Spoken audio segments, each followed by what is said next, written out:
Hello student, स्वागत करती हूँ मैं अर्चना त्रिपाठी आप सभी का अपने यूट्यूब चैनल पर। और आज मैं आपके लिए एक लेकर आई हूँ। आज का टॉपिक है अलंकार। तो आज हम सब मिलकर पढ़ेंगे अलंकार। अलंकार क्या होता है, अलंकार किसको कहते हैं, इसका अर्थ क्या होता है और इसके भेद क्या क्या होते हैं, यह हम आज के वीडियो में पढ़ने वाले हैं। तो आइए शुरू करते हैं आज का वीडियो। लेकिन अगर उससे पहले आप लोग मेरा वीडियो पहली बार देख रहे हैं तो प्लीज़ चैनल को सब्सक्राइब करिएगा और लाइक एंड शेयर ज़रूर करें। तो आइए जानते हैं कि आखिर अलंकार होता क्या है। यह 9th 10th 11th 12th सब में ये पूछा जाता है, अलंकार के क्वेश्चंस आते हैं। इसके अलावा भी अगर आप किसी कंपटीशन में आगे चल के भाग लेंगे तो हिंदी अगर आती है तो हिंदी व्याकरण में अलंकार ज़रूर पूछते हैं। ये बहुत ही इम्पोर्टेंट टॉपिक है। तो जानते हैं कि अलंकार का अर्थ क्या होता है, मतलब क्या होता है, देखते हैं। अलंकार का अर्थ होता है गहना या आभूषण। अलंकार का मतलब क्या होता है, गहना या आभूषण जिसको बोलते हैं वह होता है अलंकार। जिस प्रकार से व्यवहारिक जीवन में सुंदर वस्त्र, स्वर्ण और रत्न निर्मित आभूषण शरीर को अलंकृत करते हैं, उसी प्रकार काव्य को अलंकृत करने वाले शब्दार्थ की रचना को काव्य में अलंकार कहते हैं। ऐसी रचनाओं को जो कि काव्य को अलंकृत करती है उसको कहते हैं अलंकार कहते हैं। जिस प्रकार से हम सुंदर सुंदर वस्त्र आभूषणों से अपने शरीर को सुशोभित करते हैं, उसी प्रकार से अलंकार जो है वह काव्य की शोभा को बढ़ाता है। अर्थात काव्य की शोभा को बढ़ाने वाले को हम अलंकार कहते हैं।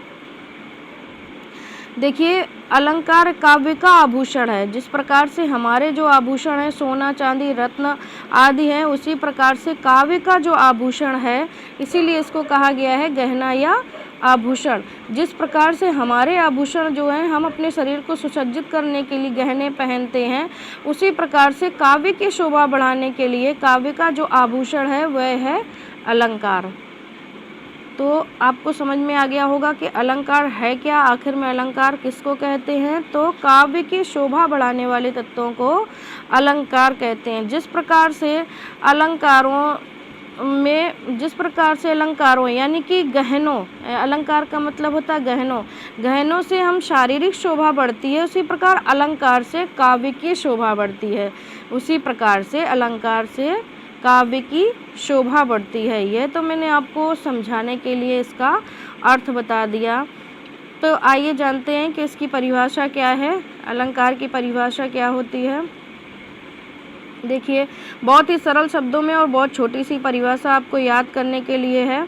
तो इसकी जो परिभाषा है वह है काव्य की शोभा बढ़ाने वाले तत्वों को अलंकार कहते हैं। एकदम छोटी सी और सिंपल सी इसकी जो परिभाषा है ये आपको याद करनी है। काव्य की शोभा बढ़ाने वाले तत्वों को अलंकार कहते हैं। जिससे कि काव्य की शोभा बढ़ जाती है उसको कहते हैं अलंकार। ठीक है, समझ में आया। अब आगे बढ़ते हैं। तो आगे है अलंकार के भेद। आगे पढ़ते हैं तो आगे के लिए है अलंकार के भेद। अलंकार के कितने भेद होते हैं। तो अलंकार मुख्यतः दो भागों में विभाजित है। मुख्यतः दो भागों में ये विभाजित है। वैसे तो इसके 3 भाग होते हैं, लेकिन आपके सिलेबस में और ज़्यादातर ये 2 भाग ही इम्पॉर्टेंट हैं, तो इसलिए ये 2 भाग ही हम पढ़ेंगे और आपके सिलेबस में भी यही 2 भाग हैं।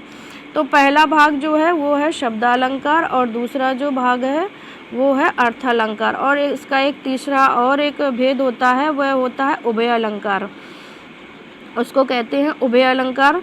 लेकिन जो मुख्य जो 2 हैं वो हैं शब्दालंकार और अर्थालंकार।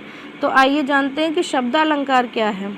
तो सबसे पहला जो है वो है शब्दालंकार। ये क्या है, जहाँ काव्य में शब्दों के कारण चमत्कार आ जाता है वह शब्दालंकार होता है। यह तो इसकी थी सरल सी छोटी सी परिभाषा कि जहाँ काव्य में शब्दों के कारण चमत्कार आ जाता है वह होता है क्या, शब्दालंकार। चमत्कार का मतलब क्या है, चमत्कार का मतलब है कि यदि वह शब्द बदल कर उसके स्थान पर उसी अर्थ वाला दूसरा शब्द रख दें, जैसे कोई भी शब्द मैंने रखा है और उसी स्थान पर हम दूसरा शब्द रख दें तो उसका अलंकार नष्ट हो जाएगा, यानी कि फिर वह अलंकृत नहीं रहेगा, फिर जो उसका आभूषण होगा वो खत्म हो जाएगा।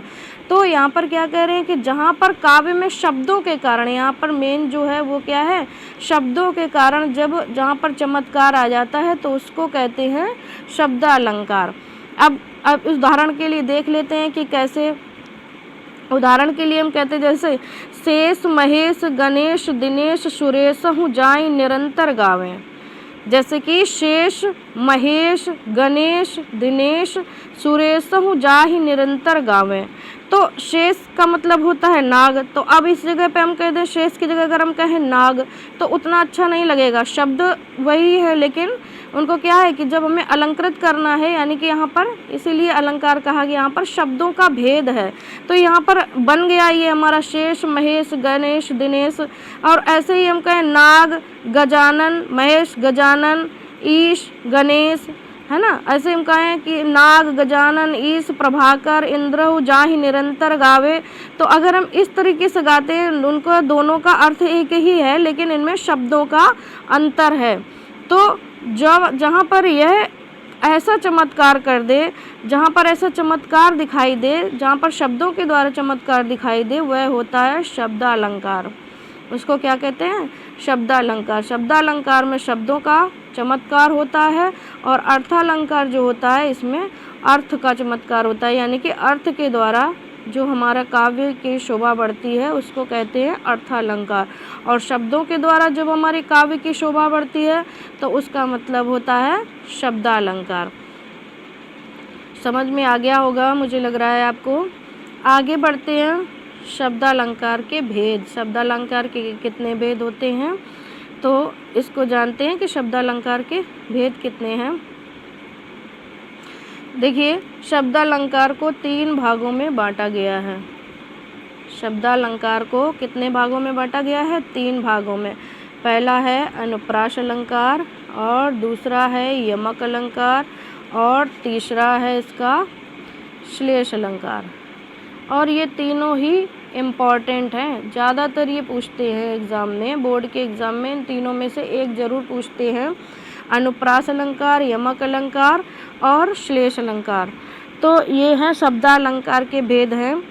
और इसी प्रकार से अर्थालंकार के भी भेद हैं, लेकिन जो पहले अगर हम शब्दालंकार पढ़ रहे हैं तो इसके भेद के ही बारे में जानेंगे। तो अनुप्रास अलंकार, यमक अलंकार और श्लेष अलंकार, ये इसके मुख्य 3 भेद हैं। तो इसके अगले वीडियो में मैं आपको पढ़ाऊंगी अनुप्रास अलंकार, जो कि विस्तार से एक एक टॉपिक को मैं आपको पढ़ाने वाली हूँ ताकि अच्छे से समझ में आ जाए और कभी इस टॉपिक को आप ना भूलें। तो मुझे उम्मीद है कि आपको समझ में आया होगा। अगर आपको कोई प्रॉब्लम है तो आप कमेंट बॉक्स में मुझे कमेंट कर सकते हैं। तो ये तो था मेरा आज का वीडियो। चैनल को लाइक करें, शेयर करें एंड सब्सक्राइब करें। Thank you, thanks for watching.